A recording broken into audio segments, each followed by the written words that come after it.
கண்ணியத்திற்குரிய பெரியோர்களே, சகோதரர்களே, ஜமாத்தார்களே, உங்கள் அனைவருக்கும் என் அன்பார்ந்த அஸ்ஸலாமு அலைக்கும் வரஹ்மத்துல்லாஹி தஆலா வபரகாத்துஹு.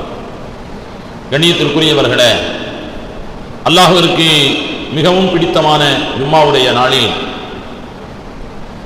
துஆக்கள் ஒப்புக்கொள்ளப்படுகின்ற ஜும்மாவுடைய இந்த நேரத்தில் அல்லாஹ்விற்கு மிகவும் பிரியமான இறை இல்லமாம் பள்ளிவாசலில் அல்லாஹ் நம்மையெல்லாம் ஒன்று சேர்த்ததை போன்று இன்ஷா அல்லாஹ் நாளை மறுமையிலும் நரகத்தை விட்டும் காப்பாற்றப்பட்டவர்களாய், சுவனத்திற்கு தீர்ப்பளிக்கப்பட்டவர்களாய், உயர்ந்த சொர்க்கமாம் ஜன்னத்துல் ஃபிர்தௌஸில் அல்லாஹ் நம் அனைவரையும் ஒன்று சேர்த்து அருள் புரிவானாக என்ற துஆவோடு இந்த வார ஜும்மாவுடைய தலைப்பாக விண்ணுலக பயணத்தின் வியத்தகு படிப்பினைகள் என்ற தலைப்பில் ஒரு சில செய்திகளை உங்களோடு பகிர்ந்து கொள்ள நான் ஆசைப்படுகிறேன்.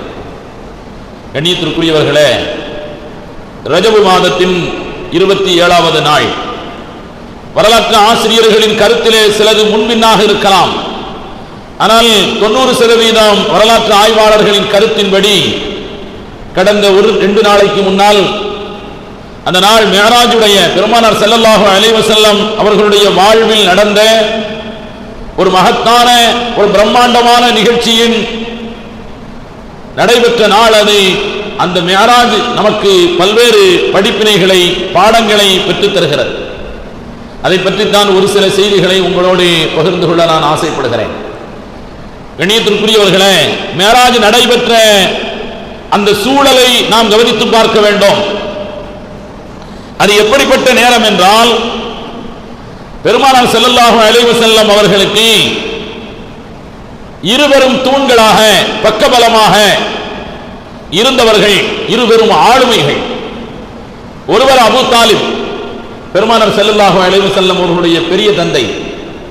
நபி ஸல்லல்லாஹு அலைஹி வஸல்லம் அவர்கள் 8 வயதில் தாயை, தகப்பனாரை, பாட்டனாரை இழந்து அனாதையாக நின்ற பொழுது ஹஜ்ரத் அபூ தாலிப் அவர்கள் ஏழ்மையிலே இருந்தாலும் தன்னுடைய பிள்ளைகளில் ஒருவராக, தன் பிள்ளைகளை எல்லாம் விட முக்கியத்துவம் கொடுக்கக்கூடியவராக பெருமானார் ஸல்லல்லாஹு அலைஹி வஸல்லம் அவர்களை கரம் பிடித்து அழைத்து சென்று வளர்த்து, மக்காவின் எல்லா விதமான திறமைகளையும் கற்றுக் கொடுத்து, வியாபார திறமைகளையும் கற்றுக் கொடுத்து, பெருமானார் ஸல்லல்லாஹு அலைஹி வஸல்லம் அவர்களுக்கு சரியாக 25வது வயதில் திருமணமும் முடித்து வைத்து, பெருமானார் ஸல்லல்லாஹு அலைஹி வஸல்லம் அவர்கள் கொண்டு வந்த கொள்கையை அவர் ஏற்றுக்கொள்ளாவிட்டாலும், ஆனால் பெருமானார் ஸல்லல்லாஹு அலைஹி வஸல்லம் அவர்கள் சரியான கொள்கையிலே பயணிக்கிறார்கள் என்பதை மனப்பூர்வமாக ஏற்றுக்கொண்டு நபிக்கு வரக்கூடிய எல்லா விதமான தொந்தரவுகளை விட்டோம் தடுப்பு சுவராக அரணாக நின்று பயணித்தவர் அபூ தாலிப்.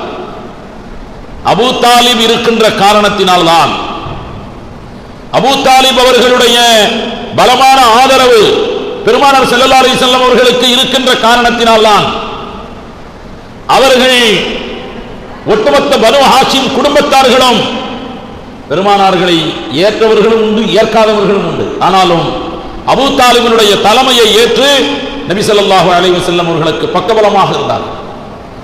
ஒரு கட்டத்தில் அபூ தாலிபிடத்திலே வந்து மக்காவாசிகள் பேசுகிறார். மக்காவுக்கு அவரை ஒட்டுமொத்த மக்காவின் தலைவராக ஆக்க வேண்டுமானால் நாங்கள் அதற்கும் தயார், அல்லது அவர் விரும்புகின்ற அளவிற்கு திரண்ட செல்வத்தை தருவதற்கும் தயார். அது மட்டுமல்ல, அவர் விரும்பிய பெண்களை நாங்கள் திருமணம் செய்து வைக்கிறோம், ஆனால் அவரை இந்த பிரச்சாரத்திலிருந்து ஒதுங்க சொல்லுங்கள் என்று சொன்ன பொழுது அபூ தாலிபிடத்தில் இன்னும் சொல்கிறார்கள், உங்களை தவிர வேறு யாராவது அவருக்கு ஆதரவாக நின்றிருந்தால் இந்நேரம் நாங்கள் அவருடைய கதையை முடித்திருப்போம் என்றெல்லாம் சொல்கிறார்கள். அபூ தாலிப் பெருமானார் ஸல்லல்லாஹு அலைஹி வஸல்லம் அவர்களை அழைத்து மக்காவாசிகள் தன்னிடத்தில் பேசியதை எல்லாம் சொல்கிறார்கள். சொன்ன பொழுது அருமை நாயகம் ஸல்லல்லாஹு அலைஹி வஸல்லம் அவர்கள் சொன்ன வார்த்தை, சூரியனை வலக்கரத்தில் தந்தாலும் சந்திரனை இடக்கரத்தில் தந்தாலும் என் கொள்கைகளை நான் விடமாட்டேன். காரணம், அல்லாஹ் என்னை நபியாக அனுப்பியிருக்கிறான். இனிமேல் உங்களுடைய பாதுகாப்பு எனக்கு தேவையில்லை, அல்லாஹ் என்னை பாதுகாப்பான் என்று சொன்னார்கள். அப்பொழுது அல்லாஹ் ஒரு வசனத்தை இறக்கி வைத்தான், வல்லாஹு யஅஸிமுக மினன் நாஸ், உலக மக்கள் எல்லோரிடமிருந்து அல்லாஹ் உங்களை பாதுகாப்பான். இந்த வசனத்தை ஆய்வு செய்த மேற்கத்திய அறிஞர் ஒருவர் சொல்கிறார், ஒருவேளை போர்க்களத்தில் முகம்மது கொல்லப்பட்டு இறந்திருந்தால் குர்ஆன் பொய் என்பதை நான் ஏற்றிருப்பேன். இந்த வசனம் வந்த காலத்திற்கு பிறகு சுமார் 20 ஆண்டுகள் அவர் இந்த உலகத்தில் வாழ்ந்திருக்கிறார். அவரை யாராலும் வீழ்த்த முடியவில்லை. இதுதான் குர்ஆன் உண்மை என்பதற்கு இது ஒரு மகத்தான ஆதாரம் என்று சொல்கிறார். கண்ணியத்திற்குரியவர்களே, அப்படிப்பட்ட அரணாக இருந்த அபூ தாலிப் இறந்த வருடம் அந்த வருடம். இன்னொரு புறத்தில் பெருமானார் ஸல்லல்லாஹு அலைஹி வஸல்லம் அவர்களுக்கு திரண்ட பொருளாதாரத்தை வாரி வாரி வழங்கியவர்கள் நபி ஸல்லல்லாஹு அலைஹி வஸல்லம் அவர்களுடைய முதல் மனைவி அன்னை ஹதீஜா ரலியல்லாஹு தஆலா அன்ஹா அவர்கள். ஏராளமான சொத்துக்கு சொந்தக்கார பெண். அவர்களை திருமணம் முடிப்பதற்கு பலரும் வரிசையில் நின்றாலும் பெருமானார் ஸல்லல்லாஹு அலைஹி வஸல்லம் அவர்களுடைய குணத்திற்காக வேண்டி, பெருமானார் ஸல்லல்லாஹு அலைஹி வஸல்லம் அவர்களுடைய அந்த நளினமான போங்கை விரும்பியவர்களாக நபி ஸல்லல்லாஹு அலைஹி வஸல்லம் அவர்களை திருமணம் முடித்தார்கள். ஒரே இரவில் தான் திருமணம் நடைபெற்றது.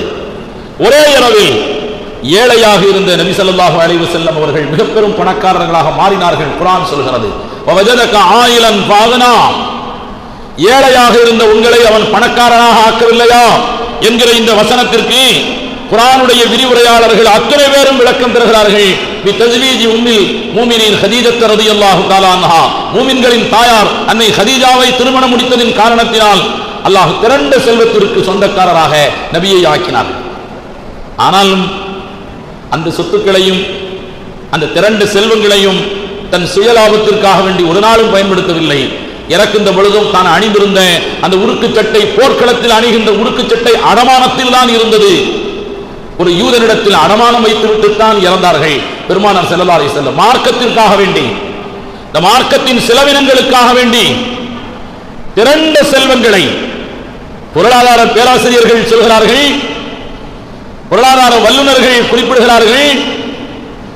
பெருமானார் ஸல்லல்லாஹு அலைஹி வஸல்லம் அவர்களுடைய மனைவி ஹதீஜா அவர்களின் செல்வத்தை தற்கால மதிப்புப்படி நாம் பார்த்தோமேயானால் உலகத்தின் முதல் பணக்கார பெண்மணியாக அவர்கள் இருப்பார்கள். அப்படிப்பட்ட திரண்ட செல்வத்தை வழங்கிய அன்னை ஹதீஜா ரலியல்லாஹு தஆலா அன்ஹா அவர்கள் இறந்ததும் அந்த வருடத்தில்தான். ஒரு பிரம்மாண்டமான இயக்கத்தை நடத்தி கொண்டிருக்கக்கூடிய பெருமானார் ஸல்லல்லாஹு அலைஹி வஸல்லம் அவர்களுக்கு ஆள் பலமும் பொருளாதார பலமுமாக இருந்த இருவரும் ஆளுமைகள் இறந்த அந்த நேரத்தில் மக்காவாசிகள் கிட்டத்தட்ட பெருமானார் ஸல்லல்லாஹு அலைஹி வஸல்லம் அவர்களை இனி தாக்குவதற்கும் தடுப்பதற்கும் யாரும் இல்லை என்று துணிந்த நேரத்தில், மக்காவின் எல்லா விதமான கதவுகளும் அடைக்கப்பட்டு விட்ட நேரத்தில் அல்லாஹ் பெருமானார் ஸல்லல்லாஹு அலைஹி வஸல்லம் அவர்களை மிஅராஜிற்கு அழைத்தான். உரூஜ் என்று சொன்னாலே உயர்வு என்று பொருள். அவர்கள் பைத்துல் முகத்தஸில் இருந்து வான்முகட்டுக்கு சென்ற பல்வேறு வானங்களையும் தாண்டி நபிமார்களையும் சந்தித்து பல்வேறு தடைகளை தாண்டி அல்லாஹ்விடத்தில் உரையாடிய அந்த உரையாடல், ஒவ்வொரு தொழுகையினுடைய அத்தஹியாத்தில் நாம் ஓதுகிறோமே அந்த வார்த்தைகள் அனைத்தும் அல்லாஹ்வோடு பெருமானார் ஸல்லல்லாஹு அலைஹி வஸல்லம் அவர்கள் உரையாடிய அந்த வார்த்தைகள் தான் அத்தஹியாத்திலே நாம் ஓதக்கூடிய வார்த்தைகள். கண்ணியத்திற்குரியவர்களே, அதன் பிறகுதான் ஹிஜ்ரத் என்பது நடைபெற்றது. ஹிஜ்ரத்தை அழகாக சொல்லுவார்கள், டர்னிங் பாயிண்ட் ஆஃப் இஸ்லாம், இஸ்லாத்தினுடைய ஒரு திருப்பு முனை. மைனாரிட்டியாக இருந்த இஸ்லாம் மெஜாரிட்டியாக மாறியது ஹிஜ்ரத்திற்கு பிறகுதான். பயந்து பயந்து வாழ்ந்தவர்கள் துணிந்து நின்றது ஹிஜ்ரத்திற்கு பிறகுதான். ஆயுதத்தை கண்டு ஒதுங்கி சென்றவர்கள், பயந்து சென்றவர்கள் அல்ல, ஒதுங்கி சென்றவர்கள் துணிந்து களத்திலே எதிரிகளை சந்தித்தது ஹிஜ்ரத்திற்கு பிறகுதான். ஏழைகளாக இருந்த சஹாபாக்கள் மிக பெரும் பணக்காரர்களாக மாறியது ஹிஜ்ரத்திற்கு பிறகுதான். ஒருவருடைய வாழ்வாதாரத்தில் மாற்றத்தை கொண்டு வருகின்ற ஒரு ஹிஜ்ரத்தும் இதன் பிறகுதான் நடைபெற்றது. கண்ணியத்திற்குரியவர்களே, மிஅராஜ் தருகின்ற பாடம், படிப்பினை இதுதான். நாம் நன்றாக புரிந்து கொள்ள வேண்டும். இந்த உலகத்தில் வாழுகின்ற நாம், அல்லாஹ்வை நம்புகின்ற நாம், நம்முடைய வாழ்வாதாரத்தின் எல்லா பொருளாதாரம் பறிக்கப்பட்டாலும், நம்முடைய வாழ்வின் நமக்கு உதவியாக இருக்கின்ற எத்தனையோ பேர் நம்மை விட்டு விலகி சென்றாலும், நிம்மதியாக வாழ்வதற்குரிய எல்லா விதமான வாசல்களும் அடைக்கப்பட்டாலும், அல்லாஹ் எந்த நேரத்திலும் எவ்வளவு பெரிய மாற்றத்தையும் அவனால் கொண்டு வர முடியும் என்பதை ஒவ்வொரு முஸ்லிமும் உறுதியாக நம்ப வேண்டும். காரணம், நாட்டிலே நடைபெறுகின்ற நிகழ்வு நாமெல்லாம் நம்பிக்கை இழந்து போயிருக்கிறோம், தளர்ந்து போயிருக்கிறோம், மிக பெரும் விரக்தியிலே இருக்கிறார்கள். சிறுபான்மையின மக்களும் ஒடுக்கப்பட்டவர்களும் அவர்கள் மிக பெரும் விரக்தியிலே இருக்கிறார்கள். காரணம், பாராளுமன்றத்தில் தேர்தல் நடைபெறுவதற்கு முன்னால் மரியாதையாக பேச வேண்டிய பிரதமரை இப்படி சொல்கிறார், நாங்கள் நிச்சயம் 400 இடத்தை கைப்பற்றுவோம், எதிர்க்கட்சி 40 இடத்தையாவது கைப்பற்றுங்கள் என்று கேலியாக பேசுகிறார், கிண்டலாக பேசுகிறார். தேர்தல் கமிஷனுடைய அதிகாரியை நியமிக்க வேண்டிய 3 கொண்ட குழுவில் சுப்ரீம் கோர்ட் நீதிபதியை அதிரடியாக நீக்குகிறார்கள். அதற்கு பதிலாக ஒரு மத்திய அமைச்சரை சேர்க்கிறார்கள். வல்லுநர்கள் எல்லோரும் சொல்லுகிறார்கள், இந்த இவிஎம் மிஷினிலே நிச்சயமாக தில்லுமுல்லுகள் நடத்த முடியும் என்பதை அப்துல் கலாமனுடைய ஆலோசகராக இருந்த பொன்ராஜ் என்பவர் அவர் தெளிவாக சொல்லுகிறார். 4 வழிகளிலே அதில் தில்லுமுல்லை ஏற்படுத்த முடியும் என்று சொல்கிறார். எல்லாவற்றையும் விட இந்த ஓட்டர் மிஷின் தயாரிக்கின்ற அந்த குழுவிலே 6 பேர் கொண்ட அந்த தொழில்நுட்ப குழுவிலே 3 பேர் மத்தியிலே ஆளுகின்ற கட்சியை சார்ந்தவர்கள் உள்ளே இணைக்கப்பட்டிருக்கிறார்கள். பொருளாதார அந்த மிஷினை தயாரிக்கின்ற தொழில்நுட்ப வல்லுநர்கள் குழுவிலே எல்லாவற்றையும் பார்க்கிற பொழுது முஸ்லிம்கள் மட்டுமல்ல, ஜனநாயகத்தில் நம்பிக்கை கொண்ட எல்லோருமே கூட தளர்ந்து போயிருக்கிறார்கள். ஏன், எதிர்க்கட்சி தலைவர் மல்லிகார்ஜுன கார்கே பேசும் பொழுது கூட இப்படி சொல்கிறார், நீங்கள் 400 என்ன 4000 இடங்களாக பாராளுமன்றத்தின் எண்ணிக்கைகள் விரிவாக்கப்பட்டாலும் உங்களால் ஜெயிக்க முடியும், காரணம் மிஷின் உங்களுடைய கையில் இருக்கிறது என்று பேசுகிறார். அதெல்லாம் விரக்தியின் வெளிப்பாடு. இவ்வளவு விரக்தியிலே நாடும் நாட்டு மக்களும் போய்கொண்டிருக்கின்ற இந்த நேரத்தில் நாம் தளர்ந்து போய்விடக்கூடாது. ஆட்களை நம்புவதை விட, தாட்களை பணத்தை நம்புவதை விட படைத்த ரப்பின் மீது ஒரு முஸ்லிமுக்கு நம்பிக்கை எந்த நேரத்திலும் நமக்கு அது கொஞ்சம் கூட குறைந்து விடக்கூடாது. அது மேராஜ் தருகின்ற பாடம், படிப்பினை. காரணம், நடக்கின்ற அனைத்தையும் அல்லாஹ் நன்கு கவனித்துக் கொண்டுதான் இருக்கிறான். கண்ணியத்திற்குரியவர்களே, நபிமார்களிடத்தில் அந்த நம்பிக்கை திடமான நம்பிக்கை இருந்தது. துரத்தப்படுகின்ற மூசா அலைஹிஸ்ஸலாத்து வஸ்ஸலாம் அவர்களும் அவர்களுடைய தோழர்களும் செங்கடலுக்கு நெருக்கமாக செல்கிறார்கள். ஃபிரௌனுடைய படைகள் அவர்களை துரத்திக் கொண்டு எட்டி பிடிக்கின்ற தூரத்திலே வந்து விட்டார்கள். பின்னால் திரும்பி செல்லவும் முடியாது ஃபிரௌனுடைய படை, முன்னால் ஓடவும் முடியாது. செங்கடல் குறுக்கிடுகிறது. சுற்றிலும் இருக்கக்கூடிய மக்கள் சொன்னார்கள், இன்னால முதரக்கூல், நிச்சயமாக நாம் வசமாக சிக்கிக் கொண்டோம், இனி தப்ப முடியாது என்று சொன்ன பொழுது ஒரு புன்னகையை மட்டுமே வெளிப்படுத்திய மூசா அலைஹிஸ்ஸலாத்து வஸ்ஸலாம் சொன்னார்கள், கல்லா, அப்படிலாம் கிடையாது. இன்ன மஇய ரப்பி சயஹ்தீன், என்னோடு என் இறைவன் இருக்கிறான், நிச்சயமாக எனக்கு வழிகாட்டுவான் என்று சொன்னார்கள். கண்ணியத்திற்குரியவர்களே, அல்லாஹ் தஆலா மூசா அலைஹிஸ்ஸலாம் கையில் வைத்திருக்கக்கூடிய அந்த அசா கம்பை வைத்து கடலிலே ஒரு அடி அடியுங்கள் என்று அல்லாஹ் சொன்னான். வலரிபி அசாக்கல் பஹர், கையிலே வைத்திருக்கின்ற குச்சியை வைத்து அந்த கடலிலே ஒரு அடி அடியுங்கள் என்று அல்லாஹ் சொன்னான். மூசா அலைஹிஸ்ஸலாத்து வஸ்ஸலாம் அடித்தார்கள். கடல் பிளந்து வழிவிட்டது. ஒன்றாக அல்ல, 12 பாதைகளாக வழிவிட்டதாக அல்லாஹ் குர்ஆன் ஷரீஃபிலே சொல்லி தருகிறான். கொஞ்சம் யோசித்து பாருங்கள், எவ்வளவு நெருக்கடியான ஒரு நேரம். அந்த நேரத்தில் அல்லாஹ்வுடைய நம்பிக்கையில் எந்த விதமான குறைவும் இல்லாத மூசா அலைஹிஸ்ஸலாம் திடமாக சொன்னார்கள், என் ரப்பு என்னோடு இருக்கிறான், எனக்கு வழிகாட்டுவான் என்று சொன்னார்கள். அல்லாஹ் நினைத்தால் அந்த நெருக்கடியான சந்தர்ப்பத்தில், உயிருக்கு ஆபத்து இருக்கக்கூடிய அந்த நேரத்தில் மலக்குமார்களை இறக்கி காப்பாற்றியிருக்கலாம். மலக்குமார்களை இறக்கி ஃபிரௌனையும் அவருடைய கூட்டத்தார்களையும் அழித்திருக்கலாம். அல்லது மூசா அலைஹிஸ்ஸலாம் அவர்களையும் அவர்களுடைய கூட்டத்தார்களையும் வானுக்கு உயர்த்தி இருக்கலாம், அவர்களை காப்பாற்றி இருக்கலாம். ஆனால் அல்லாஹ் செய்த காரியம் என்ன தெரியுமா? கையிலே வைத்திருக்கின்ற குச்சியை வைத்து கடலிலே அடிக்கச் சொல்கிறான். அதாவது நம்மிடமிருந்து அல்லாஹ் ஒரு சிறு முயற்சியை எதிர்பார்க்கிறான். எவ்வளவு சிரமமான நேரமாக இருந்தாலும் காப்பாற்றுவதற்கு நான் தயார். நீங்கள் நினைத்து பார்க்க முடியாத அதிசயங்களை எல்லாம் நான் நிகழ்த்துவதற்கு தயாராக இருக்கிறேன். ஆனால் உங்களிடமிருந்து ஒரு சின்ன முயற்சியாவது வர வேண்டும். அதற்குரிய பயிற்சியிலே நீங்கள் தயாராக வேண்டும்.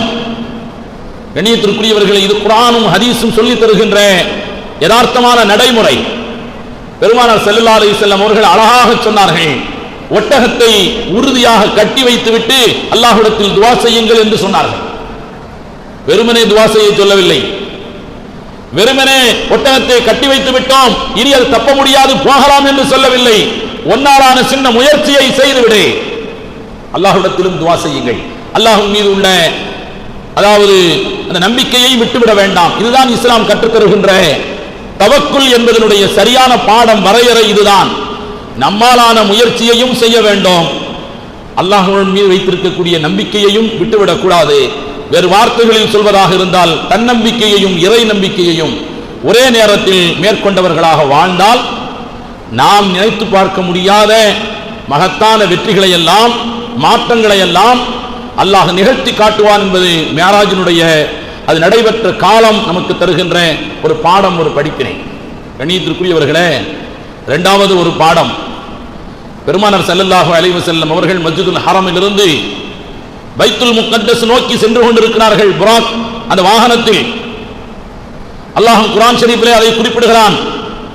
சுப்ஹானல்லதி அஸ்ரா பி அப்திஹி லைலம் மினல் மஸ்ஜிதில் ஹராமி இலல் மஸ்ஜிதில் அக்ஸல்லதி பாரக்னா ஹவ்லஹு. இரவு நேரத்தில் தன் அடியாரை மஸ்ஜிதுல் ஹரமிலிருந்து பைத்துல் முகத்தஸிற்கு அழைத்து சென்ற அல்லாஹ் தஆலா எல்லா விமர்சனங்களை விட்டும் அப்பாற்பட்டவன் என்று அல்லாஹ் சொல்கிறான். இந்த வசனத்தை அல்லாஹ் பரிசுத்தமானவன், விமர்சனங்களுக்கு அப்பாற்பட்டவன் என்று அல்லாஹ் ஏன் சொல்கிறான் தெரியுமா? நடைபெற்ற நிகழ்வை சிந்தித்து பார்த்தால் நம்முடைய அறிவு அதை ஏற்றுக்கொள்ளாது. அந்த காலத்தில் ஃப்ளைட் சர்வீஸ் கூட இல்லை. ஆனால் இரவில் சில நிமிடங்களில், ஒரு சில நிமிடங்கள் தான், அந்த நிமிடங்களில் மஸ்ஜிதுல் ஹரமிலிருந்து பைத்துல் முகத்தஸ் வரை போய்விட்டு அங்கு நபிமார்களுக்கு தொழ வைத்துவிட்டு 7 வானங்களை தாண்டி நபிமார்களை சந்தித்து ஆயிரக்கணக்கான காட்சிகளை, மேராஜிலே கண்ட காட்சிகள் மட்டும் தனி வால்யூம்களாக எழுதப்பட்டிருக்கிறது. ஆயிரக்கணக்கான காட்சிகளை கண்டுவிட்டு அல்லாஹ்வை சந்தித்து உரையாடிவிட்டு பூமிக்கு திரும்பினார்கள் என்பதை நடைபெற்ற காலத்தை வைத்து எந்த அறிவும் ஏற்றுக்கொள்ளாது. ஆனால் அறிவு ஏற்றுக்கொள்ளவில்லை என்பதற்காக வேண்டி அல்லாஹ்வின் மீது விமர்சனத்தை வைத்து விட வேண்டாம். அவன் விமர்சனங்களுக்கு அப்பாற்பட்டவன். அறிவு என்பது நமக்கு ஒரு ஆதரவு தானே ஒழிய அசல் அல்ல. அறிவு ஏற்றுக்கொள்ளாத எத்தனையோ விஷயங்களை குர்ஆன் சொல்லுகிறது. ஹஜ்ரத் சுலைமான் அலைஹிஸ்ஸலாத்து வஸ்ஸலாம் அவர்களுடைய சபையில் இருந்த ஆசிப் இப்னு பர்கியா 3000 மைல்களுக்கு அப்பால் இருந்த சபா நாட்டு இளவரசியின் பிரம்மாண்டமான அந்த சிம்மாசனத்தை கண்மூடி திறப்பதற்குள் கொண்டு வந்து வைத்தார் என்பது கதை அல்ல, ஹதீஸில் வந்ததல்ல, குர்ஆனில் வந்தது. அதை மறுத்திட முடியுமா? அது என்ன பார்சல் சர்வீஸ், என்ன கொரியர் சர்வீஸ் இருந்தது அந்த நேரத்தில்? கண்மூடி திறப்பதற்கு முன்னால் கொண்டு வந்து வைத்தார்கள். குர்ஆன் சொல்லுகிறது. எந்த மனித அறிவும் அதை ஏற்றுக்கொள்ளாது. மூசா அலைஹிஸ்ஸலாத்து வஸ்ஸலாம் அவர்களோடு பயணித்த ஹஜ்ரத் யூசுஃப் இப்னு நூன் என்பவர், அவர் வைத்திருக்கின்ற பாத்திரத்தில் ஒரு மீன் கழுகி சுத்தம் செய்யப்பட்டு வயிற்றில் உள்ள கழிவுகள் எல்லாம் அகற்றப்பட்டு சாப்பிடுவதற்கு தயாராக அது பொரிக்கப்பட்டு ஒரு பாத்திரத்தில் வைத்துக் கொண்டு ஹஜ்ரத் மூசா அலைஹிஸ்ஸலாத்து வஸ்ஸலாம் அவர்களோடு பயணம் செய்கிறார். ஒரு குறிப்பிட்ட இடத்தில் அந்த மீன் உயிர் வந்து துள்ளி குதிக்கிறது. அதை அவர் பார்க்கிறார். கஹ்ஃப் சூராவிலே அந்த வசனம் வருகிறது. ஆச்சரியமாக பார்க்கிறார். பொரித்த மீனுக்கு எப்படி உயிர் வந்தது? வயிற்றிலே உள்ள கழிவுகள் அகற்றப்பட்டு விட்டது, உயிர் நீக்கப்பட்டு விட்டது, அது எண்ணெயிலே பொரிக்கப்பட்டு விட்டது, எப்படி உயிர் வந்தது? அறிவால் அதை சரி காண முடியாது.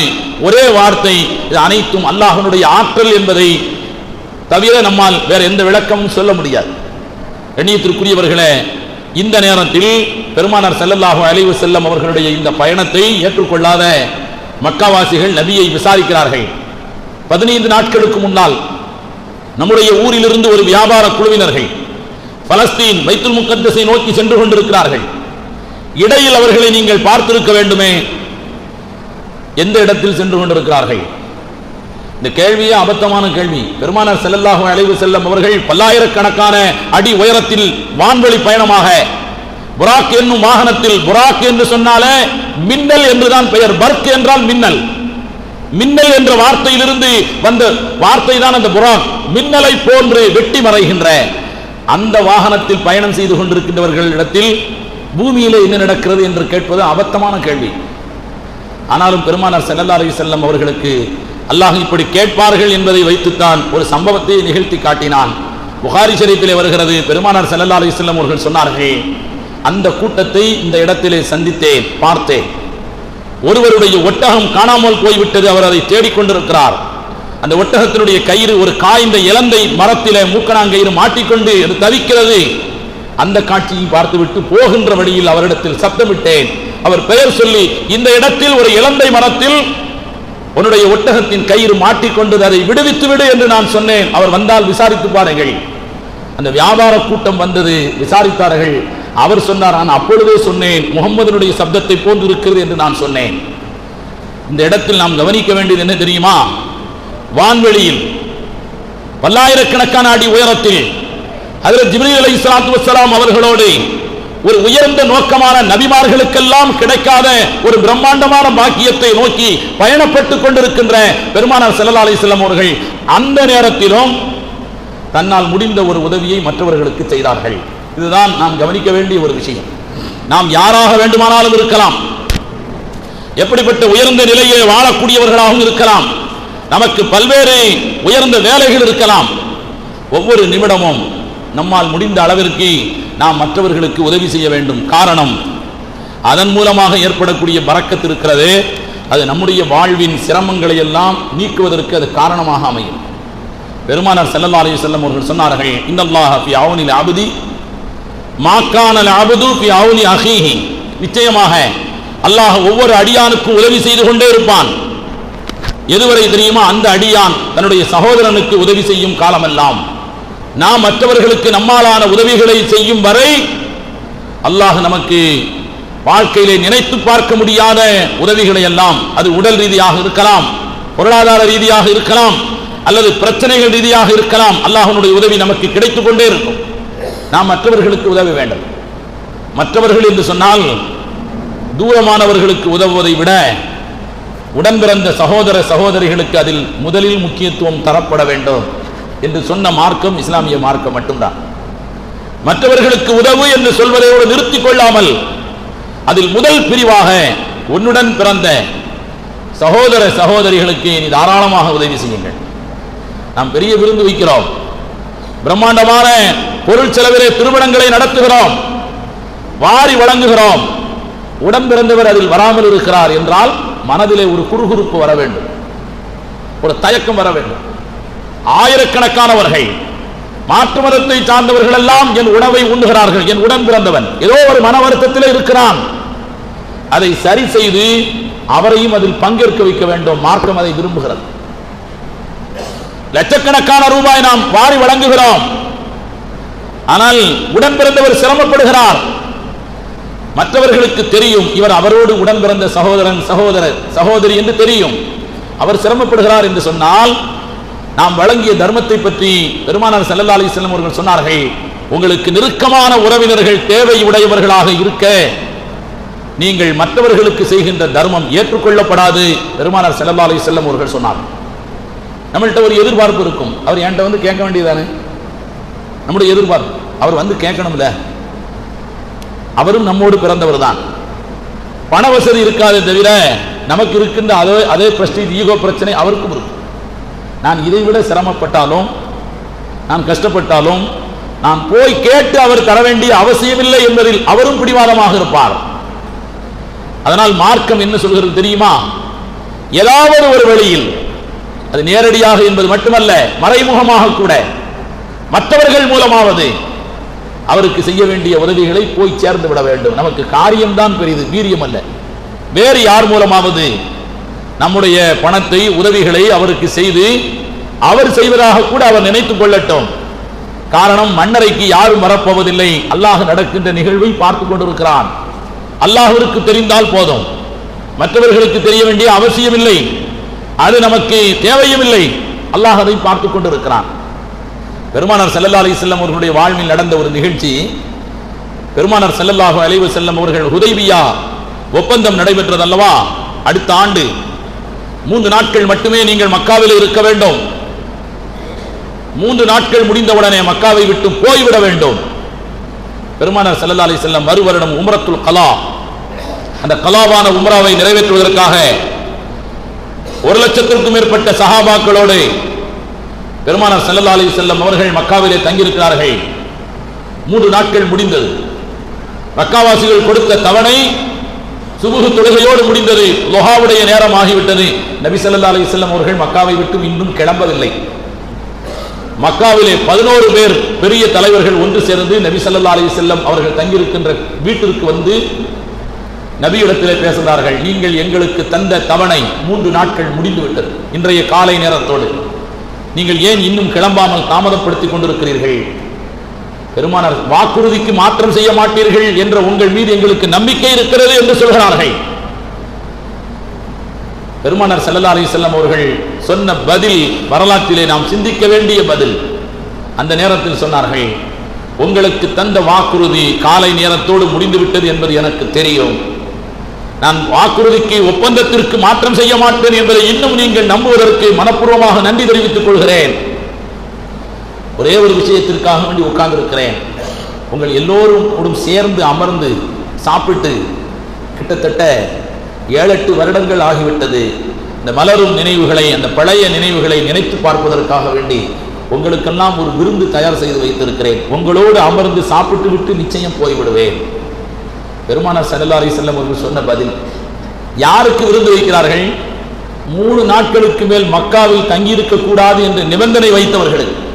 ஒரு நேரத்தில் மக்காவையே கட்டி ஆண்டவர்கள் பெருமானார் ஸல்லல்லாஹு அலைஹி வஸல்லம் அவருடைய குடும்பத்தார்கள். இன்னும் நபிக்கு அங்கே சொத்து இருக்கிறது, உறவு இருக்கிறது, மக்கள் இருக்கிறார்கள். நினைத்தால் கண் சிமிட்டினால் போதும், சொன்னவர்கள் காணாமல் போய்விடுவார்கள். ஆனால் பெருமானார் ஸல்லல்லாஹு அலைஹி வஸல்லம் வாழ்நாள் முழுக்க தனக்கு தொந்தரவு செய்தவர்களையும் கூட 7 ஆண்டுகள் ஆகிவிட்டது, அவர்களோடு சேர்ந்து ஒரு விருந்து ஒன்று வைக்க வேண்டும் என்று விருந்து நடந்து கொண்டிருக்கிறது. சாப்பிட்டு விட்டு போய்விடுகிறேன் என்று சொன்ன பொழுது அதில் இருக்கின்ற ஒருவர் சொன்னார், விருந்து உணவுப் பொருட்களில் எதுவும் வீணா போகாது, ஆனால் நீங்கள் கிளம்புங்கள். எல்லாத்தையும் நாங்கள் சாப்பிட்டுக்கிறோம், நீங்கள் கிளம்புங்கிறார். உங்க விருந்து வேணாம், ஒண்ணு வேணாம், கிளம்புன்னு சொன்னா அது வேறு விஷயம். சமைத்த பொருட்கள் எதுவும் வீணாகாது, நீங்கள் கிளம்புங்கள். பெருமானார் ஸல்லல்லாஹு அலைஹி வஸல்லம் அவர்கள் கிளம்புவதற்கு தயாராகிறார்கள். ஹஜ்ரத் உமர் இப்னு கத்தாப் ரலியல்லாஹு தஆலா அன்ஹு சொல்கிறார்கள், யார் யாரை பார்த்து கிளம்ப சொல்வது? பூமி என்ன உங்களுடைய அப்பன் வீட்டு சொத்தா? அந்த வார்த்தையே வரலாற்றில் உபயோகித்தவர்கள் ஹஜ்ரத் உமர் ரலியல்லாஹு தஆலா. பூமி என்ன உங்க அப்பன் வீட்டு சொத்தா என்று சொன்ன பொழுது பெருமானார் ஸல்லல்லாஹு அலைஹி வஸல்லம் உமர் ரலியல்லாஹு தஆலா அன்ஹு அவர்களை கையமர்த்தி சொன்னார்கள், அவர்களெல்லாம் நம்முடைய விருந்தாளிகள், நம் வீடு தேடி வந்திருக்கிறார்கள், அவர்களை கண்ணியப்படுத்த வேண்டியது நம்முடைய கடமை, நாம் கிளம்புவோம் என்று சொன்னார். கண்ணியத்திற்குரியவர்களே, இப்படிப்பட்ட பெருமானார் ஸல்லல்லாஹு அலைஹி வஸல்லம் அவர்கள் கற்றுத்தந்த பாடம் தான் முடிந்த அளவிற்கு நெருங்கிய உறவினர்களை நாம் அரவணைத்துக் கொள்ள வேண்டும் என்பது மட்டுமல்ல, நம்மாலான உதவிகளை வாழும் காலமெல்லாம் செய்து கொண்டிருந்தால் அல்லாஹ் நமக்கு உதவி செய்து கொண்டிருக்கிறான் என்பதை மேராஜ் தருகின்ற 2வது மற்றும் 3வது படிப்பினையாக நாம் பெற்றுக்கொள்ள வேண்டும். அல்லாஹு தஆலா இது போன்ற ஆயிரக்கணக்கான படிப்பினைகளை மேராஜ் தந்து கொண்டிருக்கிறது. இந்த உயர்ந்த படிப்பினைகளை வாழ்வில் லட்சியமாக மேற்கொண்டு ஒப்புக்கொள்ளப்பட்ட வாழ்க்கையை வாழுகின்ற நல்ல தௌஃபீகை அல்லாஹ் உங்களுக்கும் எனக்கும் தந்தருள் புரிவானாக. ஆமீன். வ ஆகிரு தஅவானா